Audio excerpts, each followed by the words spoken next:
What information do we get from chemical equation. अगर हम लोग केमिकल इक्वेशन लिखते तो उसमें से हमें क्या इन्फॉर्मेशन लिखती है। What information do a chemist get from a chemical equation. We can know the physical state of the substance. हमें फिजिकल स्टेट पता चलता है कि ये सॉलिड है, लिक्विड है कि गैस है। तो we can know the physical state of the substance whether it is solid, liquid और gas. We can know the name and formula of the substance. यहाँ से हमें नेम पता चल जाता है कि ये आयन है, ये वाटर है। फॉर्मूला भी पता चलता है कि वाटर की फॉर्मूला Fe2O3 है, हाइड्रोजन मीन्स H2। तो name and formula of the substance can be known. One can know reaction condition such as temperature, pressure, catalyst etcetera. जो कई कई रिएक्शंस होते हैं उसमें टेम्परेचर होता है कि 300 डिग्री 200 डिग्री सेल्सियस पे हीट करना, तो temperature condition is known. Reaction condition that is called temperature.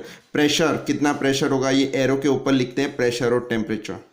And catalyst, कौन सा कैटालिस्ट रिएक्शन में यूज होता है। What is catalyst. तो catalyst are the substances which do not take part in the reaction but increases और decreases the rate of reaction.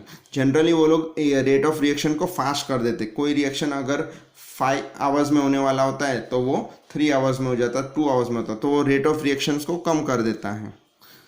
Now how to balance chemical equation. ये बहुत ही important topic है कि हम लोग केमिकल इक्वेशन को कैसे बैलेंस करते हैं। तो यहाँ केमिकल इक्वेशन लिखा हुआ है, ये अनबैलेंस इक्वेशन है। तो यहाँ मैंने लेफ्ट हैंड साइड में Fe, H और O, आयन H2O है तो H और O, तो number of atoms on the left hand side and number of atoms on the right hand side is written here. Now we have to count how many Fe are there, 1, तो you have to write here 1. How many Fe is there, 3, so you have to write it 3. Now here Fe is 1 and here Fe is 3, so you have to multiply it with 3, so you will get here 3. So Fe are balanced, and here also you have to write 3 because you have multiplied 1 into 3, तो here also we have to multiply 1 into 3. हमेशा हमें जो number लिखते हैं हम लोग आगे ही लिखेंगे। ये जो Fe है, जो एटम्स होते हैं उसके आगे लिखेंगे, नीचे नहीं लिखेंगे बैलेंसिंग में। ओके, नाउ हाइड्रोजन यहाँ 2 है, we have to write it 2। यहाँ भी hydrogen 2, okay, they are already balanced. Now oxygen, यहाँ ऑक्सीजन 1 है, यहाँ ऑक्सीजन 4 है, तो हमें यहाँ ऑक्सीजन मल्टीप्लाई बाय 4 करना पड़ेगा, राइट। तो यहाँ ऑक्सीजन 1 है तो यहाँ हम लोग 4 लिख देंगे आगे, हमेशा नीचे नहीं लिखेंगे, आगे लिखेंगे। अभी ये 4 है तो 4 2 ज़ा 8, हाइड्रोजन 8 होंगे और ये 4 ऑक्सीजन हो जाएंगे। तो ये 4 है हाइड्रोजन और ऑक्सीजन दोनों के लिए है, तो यहाँ 4 2 ज़ा 8, तो यहाँ हाइड्रोजन हो गए 8, यहाँ हमें चेंज करना पड़ेगा नंबर। तो यहाँ हाइड्रोजन 8 हो गए और यहाँ हाइड्रोजन 2 है, तो यहाँ हम लोग मल्टीप्लाई बाय 4 करेंगे, 4 2 ज़ा 8, तो यहाँ हमने 4 लिखा तो यहाँ 4 लिखेंगे। अभी चेक कर लेते कि बैलेंस हो गया।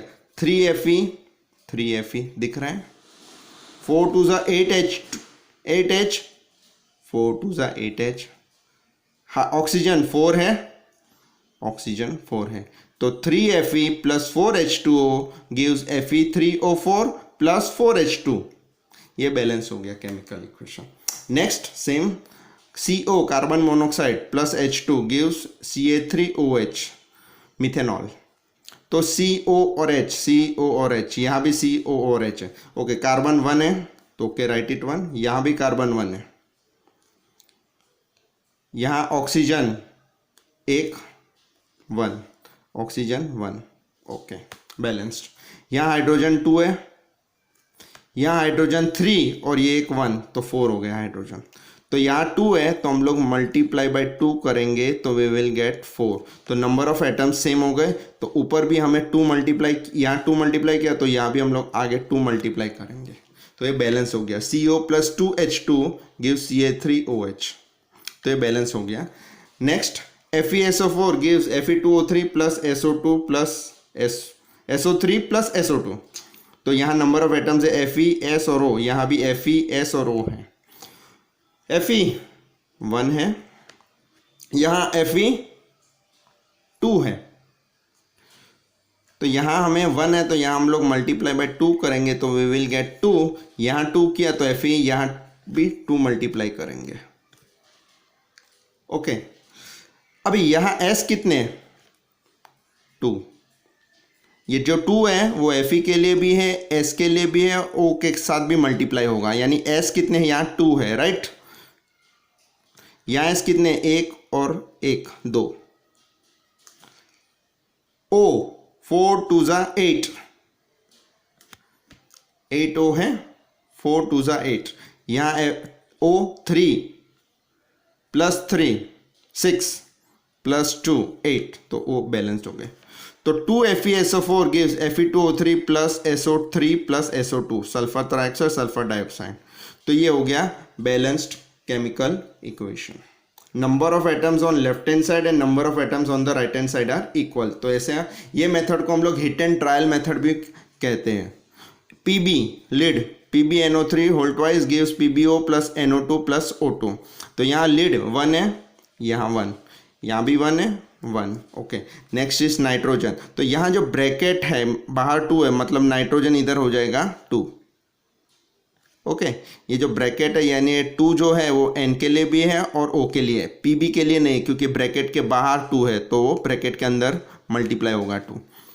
ओके, यहाँ N 1 है तो यहाँ N 1 है और यहाँ 2 है, तो यहाँ हम लोग मल्टीप्लाई बाय 2 करेंगे तो यू विल गेट 2। तो यहाँ भी 2 लिख देते हैं। आगे ऑक्सीजन 3 2 ज़ा 6, ऑक्सीजन 6 है यहाँ, 3 2 ज़ा 6। यहाँ ऑक्सीजन 1 2 2 ज़ा 4, तो 4 प्लस 1 5 6 7। तो यहाँ ऑक्सीजन क्या है, ऑड है। यहाँ एक रूल आता है, नया रूल है कि जब भी नंबर ऑफ एटम्स लेफ्ट या राइट साइड ऑड है तो उसको इवन करना पड़ेगा। तो इवन करने के लिए 2 मल्टीप्लाई करेंगे हम लोग। तो ये रूल है कि when ever the number of atom is odd you have to multiply that atom with 2। तो यहाँ O 1 है, यहाँ 4 है और यहाँ 2 है, तो ये ऑक्सीजन इवन है, 2 2 ज़ा 4 ऑक्सीजन इवन है। ये ऑक्सीजन 1 है मतलब ऑड है, तो यहाँ हम लोग 2 मल्टीप्लाई करेंगे तो आगे लिख देंगे। तो यहाँ 2 लिखने से PB भी अनबैलेंस हो गया। तो will start with first one PB। तो यहाँ PB 1 है, यहाँ PB 2 है। This is called hit and trial method. तो हमें ट्राई करना रहता है जब तक बैलेंस नहीं होता है तब तक। तो यहाँ PB 2 और यहाँ पे हम लोग 2 मल्टीप्लाई करेंगे तो यहाँ 2 हो जाएगा राइट।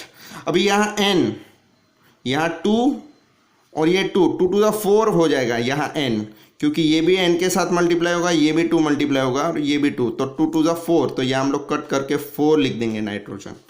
यहाँ कितने नाइट्रोजन है 2, तो वापस 2 से मल्टीप्लाई करेंगे तो यहाँ हम लोग 4 हो जाएगा N। यहाँ हमको 4 लिखना पड़ेगा, 4N। ओके, 2 इंटू 2 4, तो यहाँ हमारा 4 हो जाएगा। ऑक्सीजन कितने 3 2 ज़ा 6 2 ज़ा 12, तो यहाँ ऑक्सीजन हो गए 12। 3 2 ज़ा 6 और ये 2 है वो PB के लिए, N के लिए और O के लिए, सब के लिए ये मल्टीप्लाई होगा 2 और ये 2 इसके साथ, तो 3 2 ज़ा 6 2 ज़ा 12। यहाँ N2 अरे O2 है, यहाँ 4 2 ज़ा 8 8 प्लस 2 10 प्लस 2 12, तो यहाँ भी ऑक्सीजन 12 हो गए। तो नंबर ऑफ एटम्स सेम हो गए, तो सारे एटम्स बैलेंस हो गए।